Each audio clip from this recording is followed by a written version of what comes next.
এই নওজোয়ানরা, এই নওজোয়ান যুবকরা, এই নওজোয়ানরা, তোমরা আজকে যারা ভাইয়া একটু ফিকির করো, তোমাদের চোখের সামনে যদি তোমাদের বোনেরা এইভাবে বেপর্দা চলতে শুরু করে, এইভাবে নোংরামি আর নগ্নতার অশ্লীলতা মধ্যে তারা ডুবে যায়, তো আগামী 10 বছরের মাথায় তোমরা পবিত্র নারী বিবাহ করার জন্য কোথায় পাবা?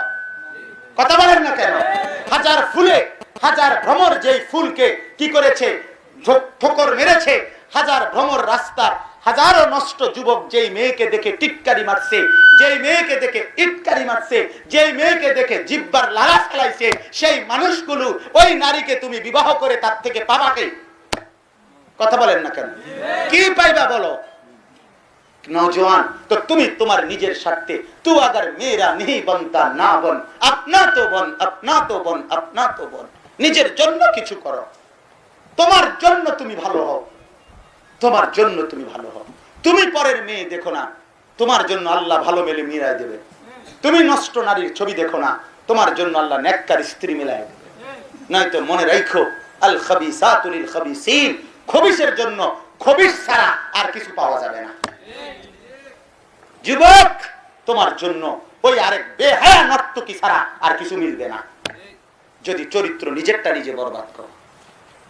অতএব ইসলাহে নফস, নিজের সংশোধন, নিজের পরিবর্তন, নিজেকে বদলানো, নিজেকে শুধরানো, এটা খুব দরকার।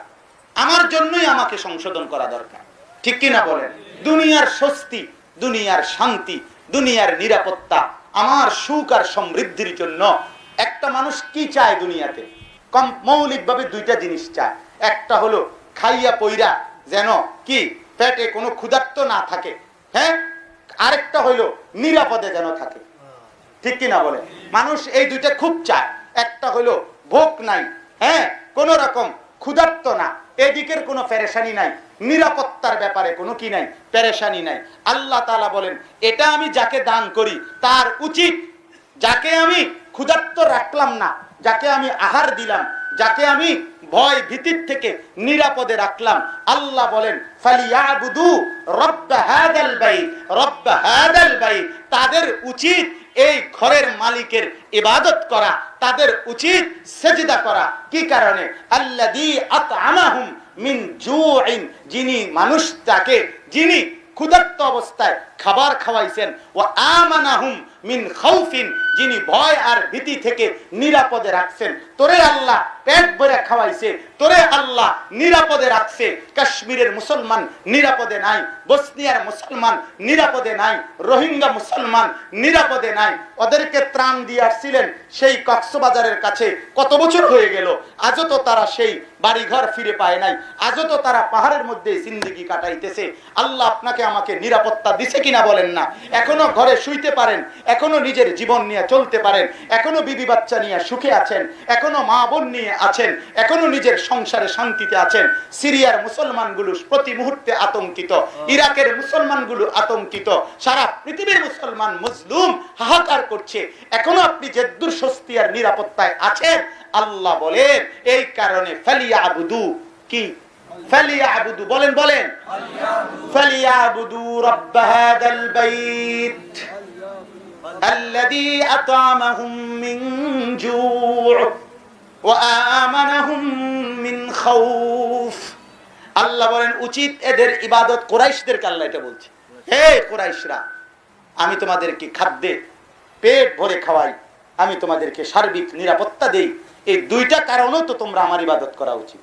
আখিরাতের আশা থও না, জান্নাতের আশা ইচ্ছা রাহো, নলে পরে করিও, কিন্তু কমপক্ষে পেট ভরে যে ভাত খাও রে, কমপক্ষে যে বউ বাচ্চা লইয়া সুখে আসো, এতটুকুর জন্য তো সেজদা করা উচিত। বলে আজকে পর্যন্ত 8 মাসে কালকে একজনরে দেখছি জানাজার নামাজে এবারে মাছকে আর আতে মাতে মিলাইয়া একটা পোটলা বানাই গেছে, সোজা কথা এবার শরীরে। এর ভিতরে আবার মহব্বতে আমার সাথে মুসাফা করছে। তো আমি কইলাম আল্লাহ পাকের মেহের, আমার পরিচিত মানুষ, আমি কইলাম ভাই আল্লাহ পাকের মেহেরবানি, গত 8 মাসে আপনারে মাস্ক পরার কারণেও আল্লাহ মারে নাই, আমি না পরার কারণেও আমারে মারে নাই, আল্লাহ শুকর দোয়া করে। কথা বুঝেন না? গত 8 মাসে মাস্ক পরার কারণে আল্লাহর মেহেরবানি আমনে মরেন নাই, না পরার কারণে আমিও মরি নাই। আল্লাহ যে আমাকে দুজনের বাঁচাইছে, আলহামদুলিল্লাহ। তা এই জন্য আল্লাহ তাআলা যে এত মানুষদেরকে নিয়ে যাচ্ছে ভাইয়া, এই নওজোয়ান সাথীরা, এর পরেও যে আল্লাহ তাআলা আপনাদেরকে আমাদেরকে হায়াতে বরকত দিছে, এখনো নিরাপদে রাখছে, এর জন্য কি সেজদা করা উচিত না? আল্লাহ তাআলা কোরআনে উদাহরণ দিয়ে বলছে সূরা নাহলের মধ্যে 112 নম্বর আয়াতে, ওয়াদারাবাল্লাহু মাতালান কারিয়াতান কানাত আমিনাতাম মুতমাইন্না ইয়াতিহা রিজকুহা মিন কুল্লি মাকান। আল্লাহ বলেন একটি জনপদ, একটি জনগোষ্ঠী নিরাপদ স্বস্তিতে, একবারে তৃপ্তিতে স্বস্তিতে ছিল, সব জায়গা থেকে আমি আল্লাহ তাদেরকে পর্যাপ্ত রিজিক দিতাম, কিন্তু তারা ফাকাফারাত বিআনউমিল্লাহ, আমার নিয়ামতের অস্বীকার করেছে, আমার ইবাদত আর বন্দিগি, আমার গোলামি আর সেজদা করে নাই। ফাআযাকাহাল্লাহু লিবাসাল জু'i ওয়াল খাউফ, আমি আল্লাহ তখন তাদের থেকে দুইটা জিনিস কেড়ে নিয়েছি, একটা হলো তাদেরকে ক্ষুধার্ত বানায় দিছি, আরেকটা হইল তাদেরকে ভয় আর ভীতির মধ্যে ফেলে দিছি। তাহলে ইবাদত ছেড়ে দিলে আখিরাতের শাস্তি তো আছেই, সেটা তো হবেই, জাহান্নাম থেকে বঞ্চিত তো হবেনি, জাহান্নামে তো যেতেই হবে, আর দুনিয়াতে খাদ্য খাবারের নিরাপত্তাও চলে যাবে, আর নিজের জান আর মালের নিরাপত্তাও চলে যাবে। তাহলে কমপক্ষে নিজের জান মালের নিরাপত্তার জন্য তো কি করা উচিত? কথা বলেন না, কি করা উচিত? আলামিন আমাদের প্রত্যেককে আল্লাহ তাআলার বন্দেগী গোলামি করার তৌফিক দান করুক। নিজের ইসলাহের ফিকির করেন, যুবকরা নামাজের পরিমাণ বাড়ান, সেজদার পরিমাণ বাড়ান, মোবাইলের সময় দিয়েন না, নষ্ট নারীর ছবি দেখবেন না। আর যে সমস্ত মা বোন এসেছেন, আপনারা প্রত্যেকেই দ্বীন শিখেন, কোরআন শিখেন, পর্দা করেন, নিজেদের মেয়েদেরকে মাদ্রাসায় পড়ান, নিজেরা ভালোভাবে কোরআন শেখার চেষ্টা করেন।